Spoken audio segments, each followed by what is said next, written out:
Hello everyone, Troy here. It's 2017 RPG a day, and today is day number 11, August the 11th. And the question for today states, which dead game would you like to see reborn?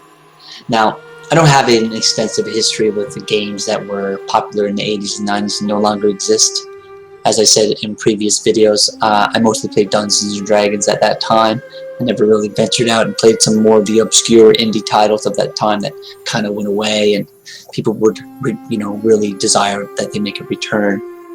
However, there is a game that I've come to learn about after the fact, and it's more so the IP, the setting, and the works in which it's based off that I yearn to see revived, more so than the game, being that I've never played it.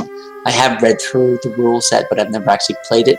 But I'm going to use it as my example anyway, because I think it is such a important part in geekdom, in fantasy and sci-fi history, that it should really, if possible, if licensing and stuff is not an issue, it should really be reworked and re-put out there for the populace to enjoy once more. And that pick is Jack Vance's The Dying Earth. 2001, Pilgrim Press, British role-playing game company, known today for making games like Trail of Cthulhu and games of that ilk.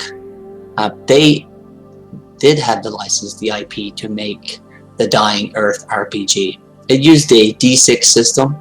It's not something I'm familiar with, but I am familiar with Jack Vance's work.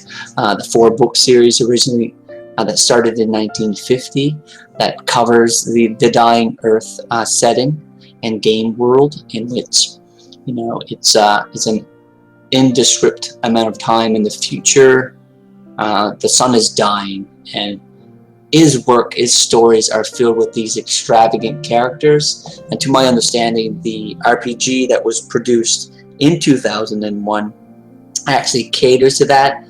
A lot of the gameplay itself is about dialogue and about charismatic characters.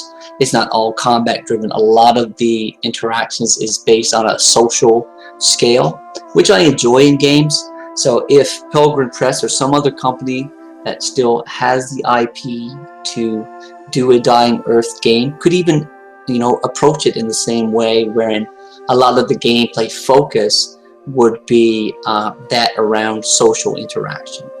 So that's my pick, and I'll show you an image of the original game as it was released. Again, it's not a game that I've seen people talk about. It's from 2001.